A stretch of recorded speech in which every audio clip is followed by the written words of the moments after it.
Hi friends, welcome to a very special episode and video and episode of the James Red Podcast. And today I'm here with my friend Robbie, and me and him have been cultivating a relationship that's gotten very serious. I'm in fact playing footsie with him right now under the table. It's very quaint and special. But do you have enough water first off? Yes, I'm good. I'm set. Good. So I've been wanting since I met him to have a sit-down conversational type of video where we just talk about the creative process together. And we weren't sure exactly how that would play out, where we would film this thing, what the camera setup would be like, this and that. But in fact, we're fully set up in a very special manner. He had a wonderful idea to turn this thing. So I was gonna put it like sort of this way, almost like a news broadcast, and he was like, turn it sideways so it can be more conversational. And it was the greatest idea that I've ever experienced in my life, and I'm crying inside. What can I say? Good job. Good job. But what we wanted to talk about was me and you have been in a position, well, you were telling me that you are trying to innovate some of your creative plans for your life and for your channel, right? And I was thinking maybe we could just talk about that a little bit, and talk about the process, not so much from a perspective of we have anything figured out, but we're trying to figure everything out all the time. Yeah, more so. First off, I'm curious, what has been the goal? We'll talk about your channel first. What has been the goal for your channel up until this point? That's a hard one to answer. It's kind of changed. I started I've been doing photography and videography for 5+ years now, professionally, like 4. And then on YouTube, I started like 2.5 years ago, kind of. So I was living in Europe, as you know, and I kind of just started it. Do your elbows have room, by the way? Yeah, I'm going good over here. Very good. That's very spacious. Beautiful. Started in Europe, and I just started kind of documenting my weekend travels wherever we would go. And it was kind of just for me to look back on. And I feel like that's normally how these things start. It is, yeah. It's like almost a diary, and then you decide, I can do something for somebody else. It's kind of boring just talking to myself. Exactly, yeah. So I started doing that just for me, and then I kind of saw like Casey Neistat and Ben Brown and all these other creators like doing it for a living, and I thought that's really cool. So after a while, I came back to the States, and I kept doing it with the intent of hopefully turning it into like a full-time job.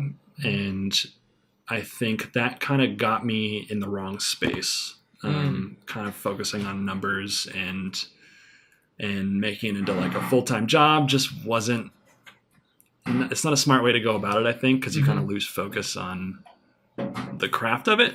So definitely took me off track, and I've kind of lost focus, and that's what's kind of brought me up to this point now. Past few months, I've kind of stopped making things and kind of took myself off of social media to kind of reassess goals and ambitions.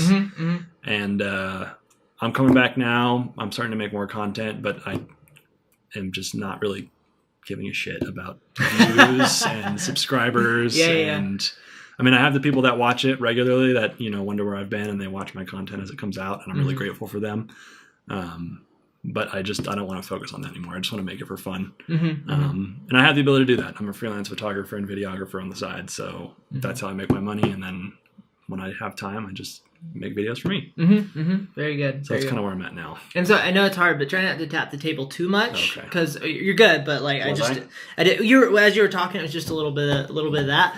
It's okay. I have my own quirks. I've learned how many weird sounds that your mouth makes as you're trying to talk into a microphone that you never realize they make. Dude, when you start vlogging and like filming yourself, you realize so many weird things about yourself. Especially when you really pay attention to audio. It's so weird. It's an absolute nightmare. But okay, so that's where you've been working. That's been your progression up until this point. Yeah. What have you been noodling with in terms of goals for what you're trying to do with your channel? So I guess on my channel, I just want to take it to a more like authentic place. I realized that it wasn't the whole time, but for part of the time I was making videos for people to watch it and not just making videos because I wanted to make the video. And that really ruined it for me. It just like wasn't fun. So I stopped. And I took, like I said, like a month or two to look over everything, kind of watch different people, change things in my life. And I've made a lot of different changes. I'm kind of dabbling in the idea of minimalism as part of a lifestyle. Where did that inspiration come from? I'm curious. I started watching Kraig Adams like 6 months exactly ago. What I thought you were gonna say. And it, like, I kind of got the idea from that for a little bit, and then I stopped watching him, and then I watched the documentary Minimalism like 2 weeks ago, and I thought that was really cool. And then I started getting really into Kraig Adams again like 2 weeks ago, and I love how authentic he is, and he's really transparent with everything that he does.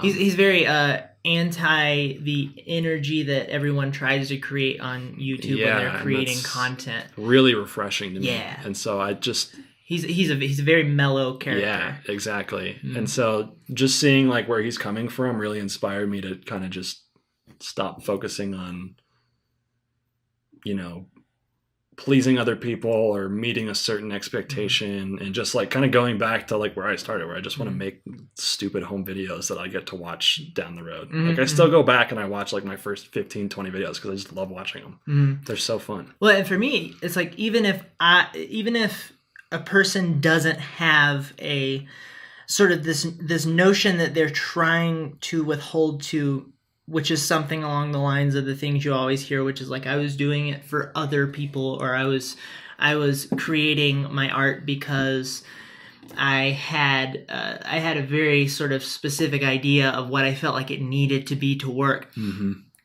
What's nice about following a diversity of creators is it's not so much that they break you out of these really dramatic, intense boxes that you were stuck in, but they just subtly open your mind a bit more to what you could be doing. Yeah. You go, oh, I guess I could do that. I never thought about that, or I never considered, I never thought about it enough to think that that would be a path to go down. Exactly. But when you see a guy like Kraig Adams who's doing things just a little bit differently, and he has his own sort of he has his own way of going about things that are different than the next creator, and then the next creator has their own version of that.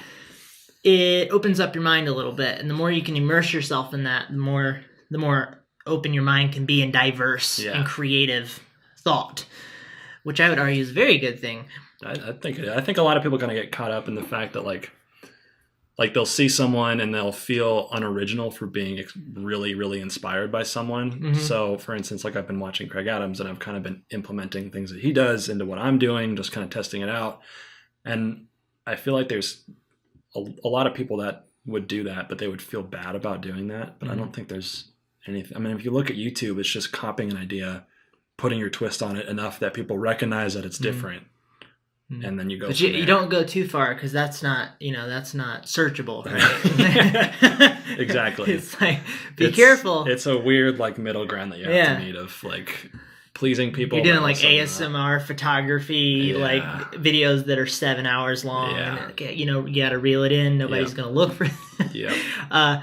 So you mentioned sort of going on this hiatus. And I have inquiries about this because I've never had the urge in my life to go on some sort of like step away for 6 months. I'm sure at some point I will, but not saying that you stepped away for 6 months, but you stepped away for some period of time, right? A month or two, yeah. Yeah, and that's a big commitment of stepping away, and a lot of people do this. And I think that for some people, you have to get to a really dramatic point in your life where you're like, okay, I'm not happy. I really need to gain some perspective. But I've never been that way. I've sort of been in the camp of I need to step back just a little bit and maybe go out in the woods for a little bit, reorganize my thoughts, and then I'm good to go. But I think there's value to taking a month or 6 months off if you feel like you need that, right? So I'm curious, and I also follow a guy named Ben Brown, and you know Ben Brown, right? Yeah. Okay, so for a while, he stepped away from YouTube, and he's an incredibly successful travel vlogger, and he was in a relationship with a girl, and they broke up, and I have I have a prediction that they're going to be back together in the next 6. Let's let's go full drama alert. Let's make a drama alert. Let's get into the news. No, I feel like they're going to get back together because they're just like I don't know. I have a suspicion. I don't know. But anyway, I guess we'll see. See how it goes. But he took a step away because he was fundamentally unhappy in his life with what he felt like he was creating and doing. And it's funny because from the outside, we're watching what he's up to, and we're like, dude, just keep freaking doing it. Like, just make more videos. That's all we care about.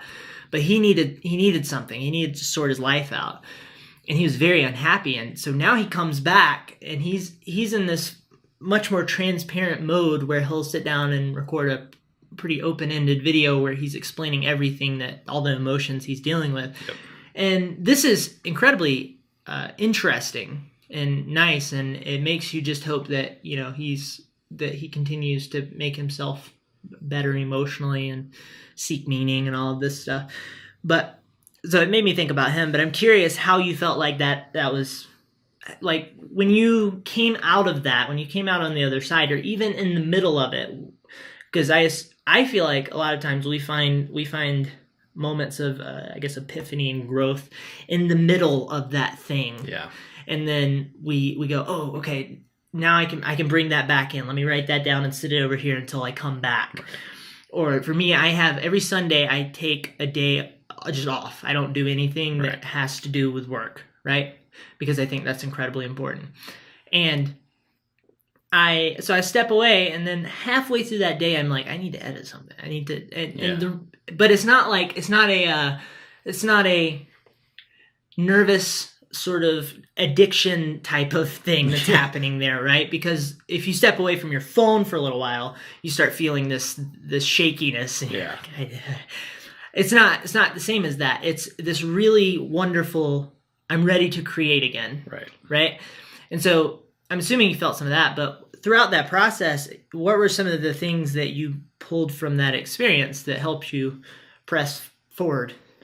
If you pulled anything at all. Yeah. Is it completely useless? No, it wasn't useless. I think everyone should take a longer than usual break off of social media. There's value to actually holding yourself back from creating. When you feel like you're ready to create again, go, nope, I'm not. It's not time. I guess the biggest thing was that I had like built this formula for myself where, like, all right, we're going to go make a vlog or a video right now. I need to introduce the vlog. I need to film a B-roll segment. I need to talk about what I'm doing and blah, blah, blah. And you just have this formula that you go out with because you know exactly what works. You know what you do. You know how to make a video that you've made before that people have liked.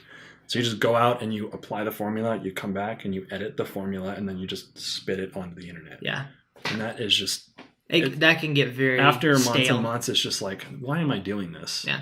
So I think taking a break, and because that formula gets stuck in your head, you can take a day or two off, then you come back and you're like, okay, I got to make a video, but I have to do all this other work, so I need to fill this in.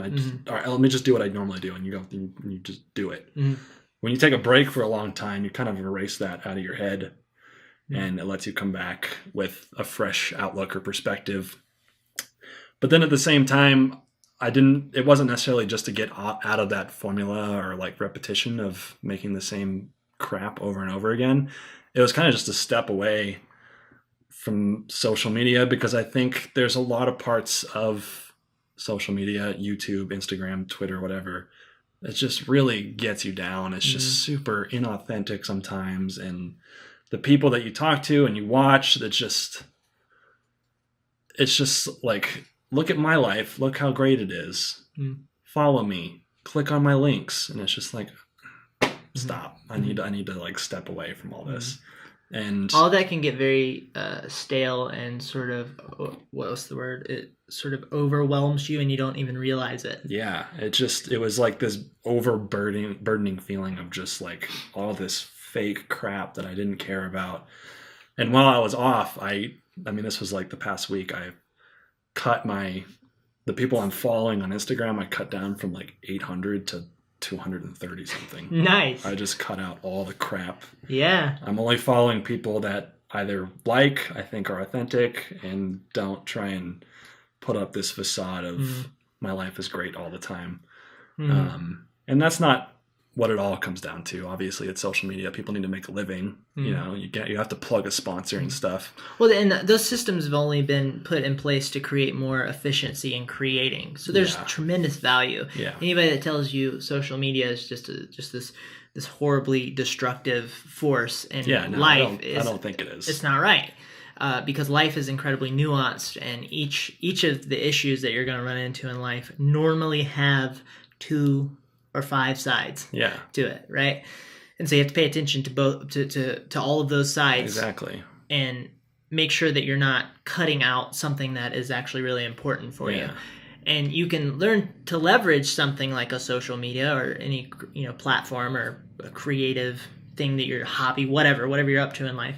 You learn to leverage that in a new way that's more creative, and it's maybe less destructive for your life. But I that makes me think of, so I like creators that and you see this pattern in really talented creators who do things that feel different and interesting, that they have a way of not being pulled into that formula.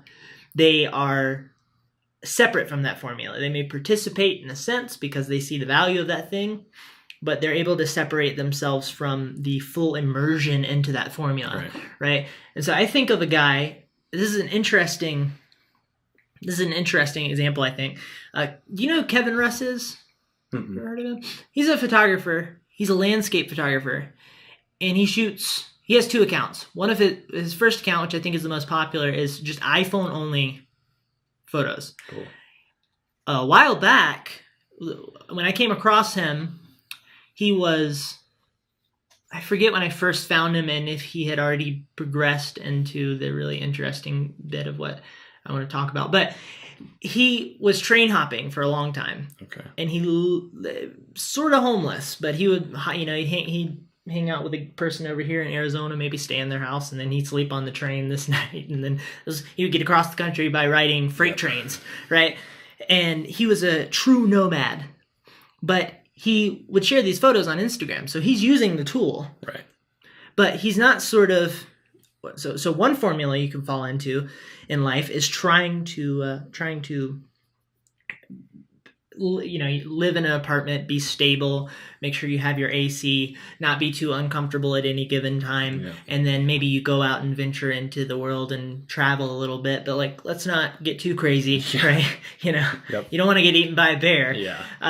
But he decided one of the most important things to him, for whatever reason, was to travel endlessly and let a comfort zone not be something that he adhered to. Or I don't know, maybe a freight train was his comfort zone, whatever. But he is sort of he's outside of the system.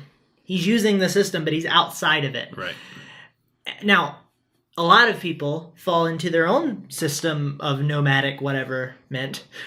But I feel like he has his own personal way of going about it that is truly unique. Right. And I'll have to show you his account after this, because he is one of my favorite photographers. His style is ridiculous, and his post-processing is wonderful. But he shares photos from places that I've never seen before. Like where you'll normally you'll get plenty of Utah sites.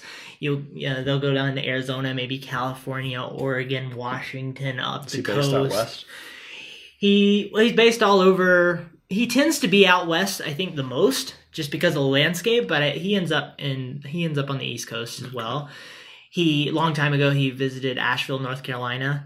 Have you been there? I feel like my brother goes to school there. Okay, that's right. I remember you saying something about Asheville, North Carolina. That's a really unique, interesting place. But he visited there and hung out in the city and maybe slept at some friends' houses or something like this. Mm-hmm.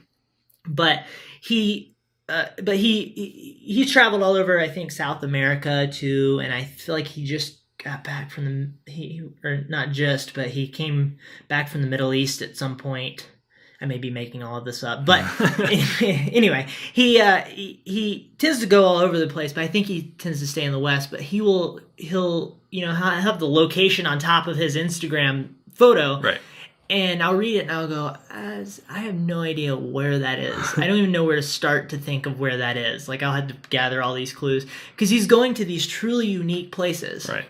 He's a level above. Like, you look at his stuff and you go, he's a level above what a lot of people are doing. Right. Even if they live in a van, he's a level above. And so he's using the formulas that are in life and the things that help us efficiently grow what we're up to. Right.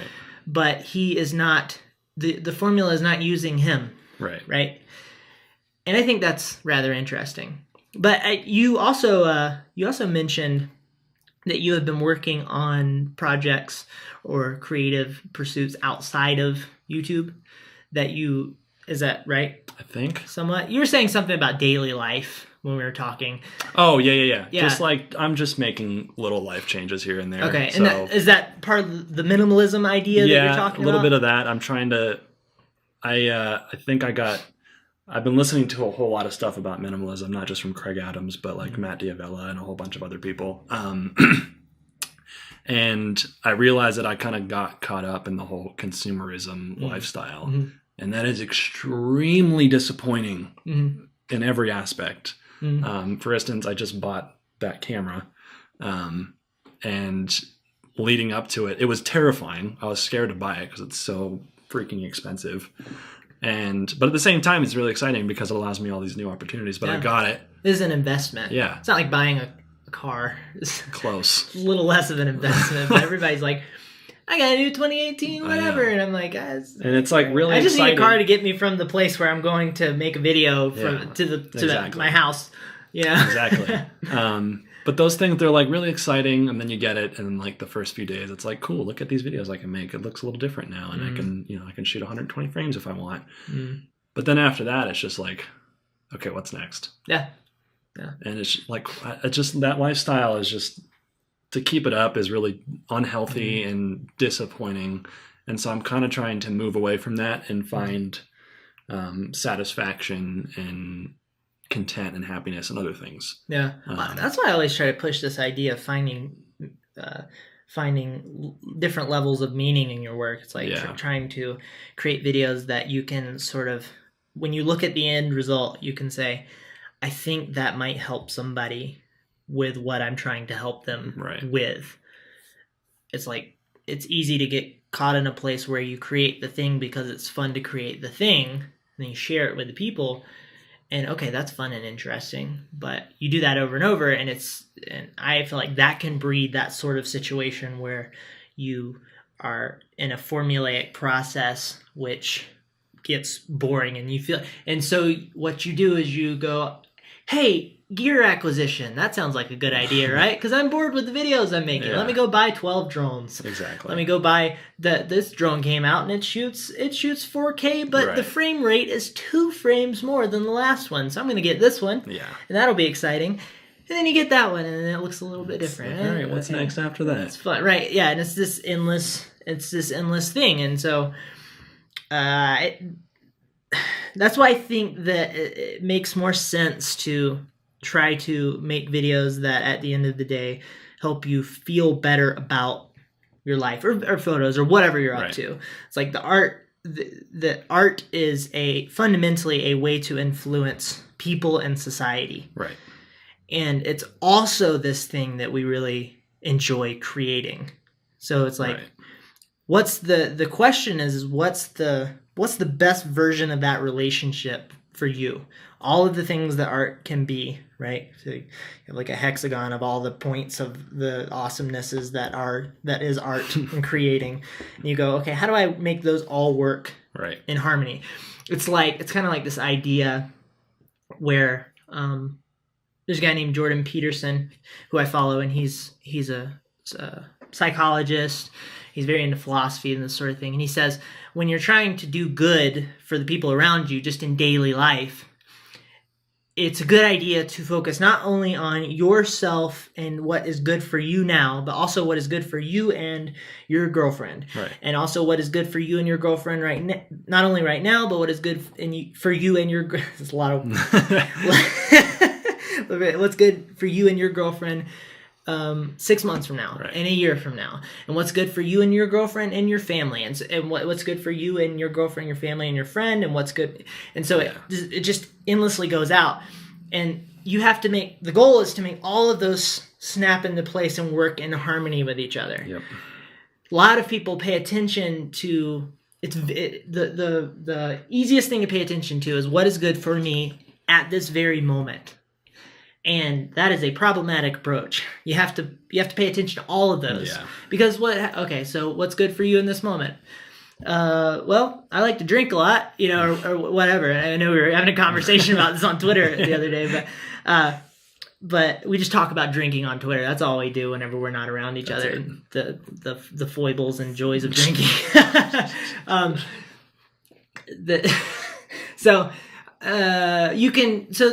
You focus on the immediate pleasures, and then but that's not really a good game plan for you when you're 50. Yeah. You can really screw yourself over when you're not just with drinking, but with anything, right? Yeah. With any activities that you're spending all of your money right now, right? You can really screw yourself over when you're there. So you have to pay attention to all these variables, and I think the same thing applies for your relationship with creating and with art.